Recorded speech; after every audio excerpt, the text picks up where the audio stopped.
Assalamualaikum warahmatullahi wabarakatuh.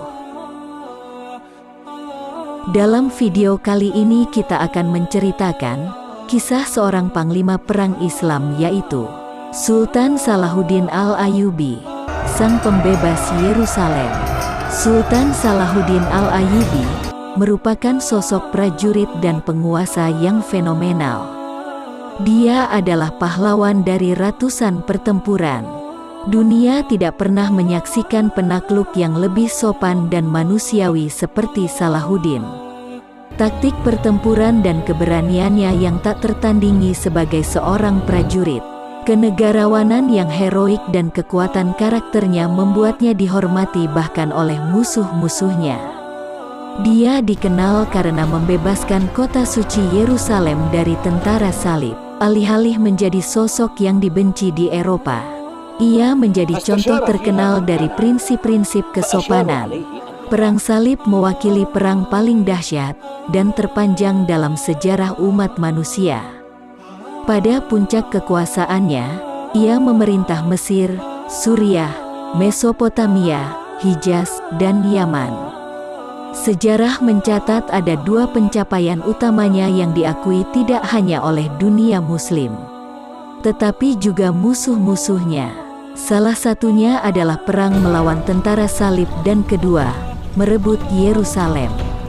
Sultan Salahuddin Al-Ayyubi lahir pada 532 Hijriah, 1137 Masehi di Tikrit di tepi barat Tigris antara Mosul dan Baghdad.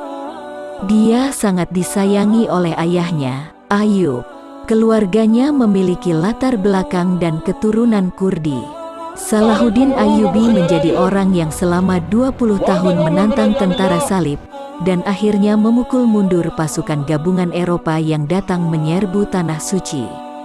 Pemeluk Kristen menyerang umat Islam dalam ekspedisi demi ekspedisi selama hampir 3 abad. Jutaan orang tewas dalam pertempuran. Belum lagi kelaparan atau penyakit sebagai dampak akibat perang. Pada tanggal 29 September, Salahuddin menyeberangi Sungai Yordan untuk menghadang bala bantuan tentara salib dari Karak dan Soubak di sepanjang jalan Nablus dan membawa sejumlah tahanan.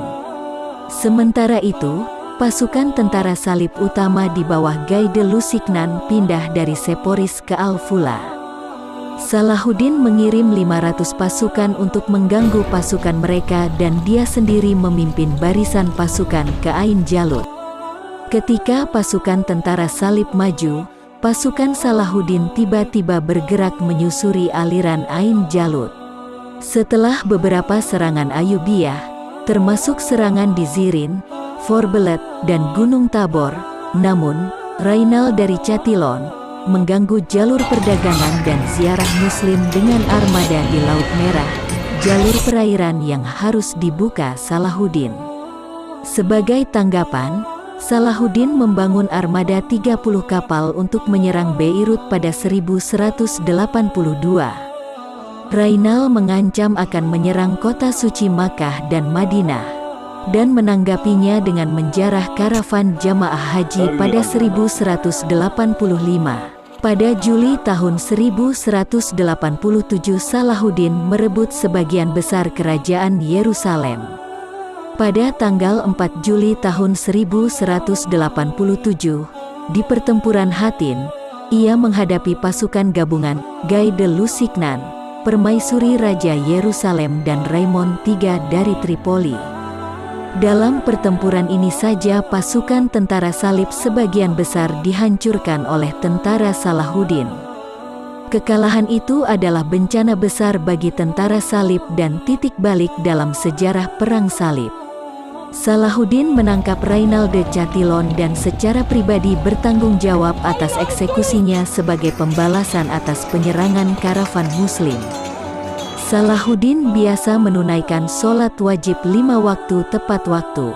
Ia tidak pernah sholat kecuali berjamaah, dan Salahuddin tidak pernah menunda sholat. Dahulu selalu memiliki seorang imam bersamanya, tetapi jika imam tidak hadir, dia akan sholat di belakang ulama saleh yang mungkin duduk bersamanya. Salahuddin akan menghabiskan sebagian besar uangnya untuk bersedekah, dan dia tidak pernah memiliki cukup kekayaan yang mengharuskan dia untuk membayar zakat. Untuk menjadi pemimpin, seseorang harus berani, tegas, dan berkemauan keras, namun penyayang, adil, dan baik hati. Pada Senin dan Kamis, Salahuddin biasa duduk dan mendengarkan keluhan rakyatnya dalam sidang yang dihadiri oleh ahli hukum, hakim, dan cendekiawan. Dia kemudian akan menghabiskan 1 jam di siang atau malam hari untuk menulis komentar dan pendapatnya tentang setiap petisi. Dia tidak pernah mengecewakan siapapun yang meminta bantuannya. Salahuddin tidak pernah berbicara buruk tentang siapapun, dan tidak pernah mengizinkan siapapun untuk melakukannya di hadapannya. Dia tidak pernah mengucapkan kata-kata kasar dan tidak pernah menggunakan penanya untuk mempermalukan seorang muslim. Ketika musuh utama Salahuddin, Raja Inggris Richard de Lionheart, jatuh sakit, dia bertanya tentang kesehatannya dan mengirimkan buah-buahan serta es kepadanya. Tentara salib yang lapar dan dilanda kemiskinan, tercengang dengan kesopanan dan belas kasihan yang mulia dari musuh mereka.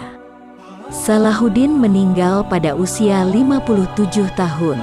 Harta miliknya hanya 47 dirham dan 1 dinar. Dia tidak meninggalkan harta tetap atau warisan lainnya. Demikianlah kisah seorang panglima perang dan juga seorang sultan, yaitu Salahuddin Al-Ayyubi, sang pembebas Yerusalem. Semoga bermanfaat. Assalamualaikum warahmatullahi wabarakatuh.